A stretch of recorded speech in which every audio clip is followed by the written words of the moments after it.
Hello guys, welcome to my vlog. For today's video, meron po tayo ngayon ditong gagawin TMX. Bali, ang request ni Sir is papalitan lahat ng mga luma na at sira ng mga accessories and parts. So, magre-repaint din kami dyan at nabanggitin namin na pagkikinisin namin yung makina. So, ayan na yung kasama ko dito sa shop. Naibaba niya na yung makina ng TMX. Sisimulan niya ng kiskisin yung makina at ay re-repaint. So, bali, ang gagawin namin dyan is ibabapping namin muna and then i-repaint ng paribagong pintura. Bali, nakikita niyo dyan sa tricycle, papalitan na rin ng customer ang kanyang upholstery. So, meron kaming kakilalang napapalit na ganyan. Pati na rin yung seat cover pinapalitan at napalitan na namin. So, bago lahat guys, may hatid ko lang muna yung aking anak na si Bradford sa kanyang tutorial class doon sa Tayog. Isang oras lang naman, so sasabay na rin si Mrs. na mamalengke at magluluto daw siya ng aming masarap na ulam. So yan, paris na kami guys. Papunta namin yung Tayog, hatid namin ang aking anak sa kanyang tutorial. So bali, iniwan ko lang muna dyan yung kasama ko at siya lang muna ang nagtuloy ng aming gawain dyan sa shop. And may iba lang ako guys, promote ko na rin tong shop namin dito sa may barangay, Poblacion West, ang Santiago's Motor Parts. Tumatanggap po kami dito ng tune-up, change oil, plain carburetor, troubleshooting, electrical wiring, CVT cleaning, at vulcanizing po. So, bumisita na po sa aming shop. Dito lang po sa may barangay, Poblacion West, Natividad, Pangasinan. Malapit lang po sa dating Natividad Oriental Academy, NOAA, na sarado na ngayon. So ayan na nga, nandito na kami sa Tayog. Bali, hatid na ng aking BB Labs ang aming anak dun sa kanyang tutorial class. Yan, hinatid na ng aking BB Labs. So, dito muna kami ng aking BB Princess. Pasilpon-silpon siya, hintayin namin after 1 hour si kuya niya.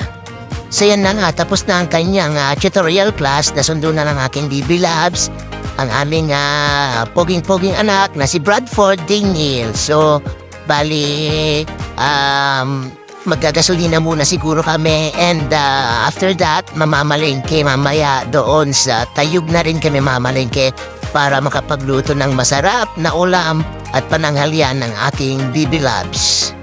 Ayun na nga, nandito na kami sa Centrum Gas Station. So yan na nga, nakikita nyo po, wala na pong gasolina ang aming sasakyan. Malapit na siyang empty. Yan na guys, nandito na kami sa palengke. Bali, lulutuin namin siguro is isda or yun siguro ano na lang, pusit or calamares, adobong pusit. Ayan na, pauwi na po kami ng bahay. Bali, pabalik na po kami ng shop at na makapagluto na ng pananghalian ng aking baby Labs. Alright. Yan na guys, nandito na kami sa bahay. Bali, na-prepare na namin ang aming lulutuin. So, bali, ang aming pananghalian ngayon ay adobong pusit na mayroong kamatis. Ayan, bali ako po magluluto. Bali, prepare lang po ng aking BB Labs ang aming lulutuin. So, nag-cravings po rin ng aking BB Labs ng mais na nilaga. Bali, dumaan na rin kami bumili ng mais na ilalaga. Ayan po, ang sarap niyan pag naluto. So, yan na po. After po namin kumain, balik trabaho na po tayo. Bali, yan po yung gagamitin nating pintura sa ating repaint sa engine ng makina ng TMX. So, yan, malinis na siya at nabapping na ay na kiss-kiss ng aking kasama yung engine na. So, sisimulan na po namin ang aming pagpipintura. So, yan po yung unang pininturahan namin. First coating po yan. Bali, lilihain ulit namin yan mamaya sa second coating para medyo makinis-kinis siya. First coating pa lang po yan. And hindi po yung kanyang monobela. So, i-repaint din namin. Ayan na nga guys, bali na ilagay na namin yung mga tape at mga kailangang i-cover para hindi po maisali sa pintura. First coating mga kaibigan, mga idol, na sisimulan ko na siya So manood lang po kayo kung paano po ang tamang pagpipintura ng engine ng motor nyo or makina ng motor nyo. Manood lang po kayo, baka magkaroon po kayo ng idea kung paano po. Ayan po. So bali, first coating pa lang po yung ginagawa ko dyan. Ayan po.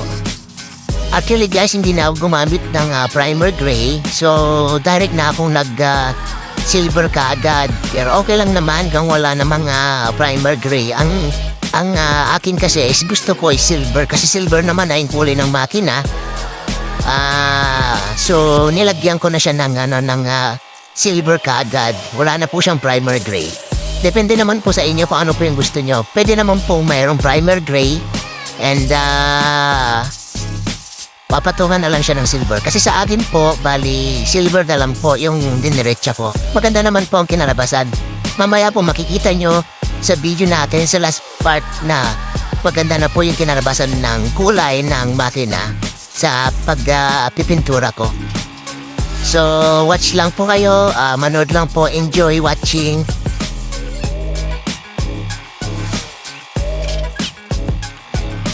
Yan guys, bali, nagpahinga lang kami at nagmerienda kami ng aking kasama. Pinabili ko siya ng Coke. So, at kinapay, merienda muna kami kasi sobrang init ng panahon ngayon. Ayan na guys, bali after namin nagmerienda ng kasama ko, second coating na ako dyan. At meron ding ginagawa yung kasama ko na isang motor kasi meron isa kaming customer dyan. So, sabi ko sa kanya is tuloy ko na tong ginagawa ko sa second coating para may lagay na natin sa tricycle. Ayan. Second coating na po yung ginagawa ko dyan. So, ayan po, kitang-kita po sa video na maganda na po yung kinalabasan ng pag-repeat namin ng makina. Ayan na po, bali after po ng ilang oras na nakabilad po sa araw, binalik na po namin yung niripin naming engine sa kanyang chassis. Ayun na po. Bali, ingat na ingat po kami dyan dahil ayaw po namin magasgasan kasi medyo yun po yung challenge sa amin dyan kanina eh. Yung pagbabalik po ng engine na wala siyang gasgas. So hindi naman po tayong perfecto. Meron po yung mga konti na sumayad o gasgas. Hindi po natin maiwasan yan. So, be careful na lang po kung kayo po yung gagawa. Medyo ingat-ingat na lang po tayo. Yan na po yung masasuggest ko. Hindi po natin maiwasan na magasgas talaga. So, ingat-ingatan na lang natin. Ayun na yung kasama ko, sumilong na nga siya dun sa bailalim kasi hirap na hirap talaga kami maglagay niyan kasi ingat na ingat kami dyan. Hindi namin siya mailagay ng maayos kung hindi talaga sasayad. So, may konting gasgas lang siya. Hindi naman siya kitang-kita. And pwede namang didiskartean naman at meron namang solusyon na pwedeng gawin para matanggal yung kanyang gasgas.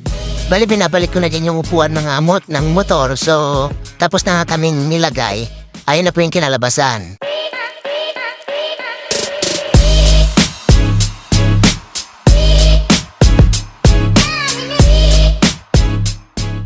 So, salamat po sa panunood and see you in my next vlog, next video, and God bless po sa atin lahat. And ingat po tayo lahat. God bless. Bye!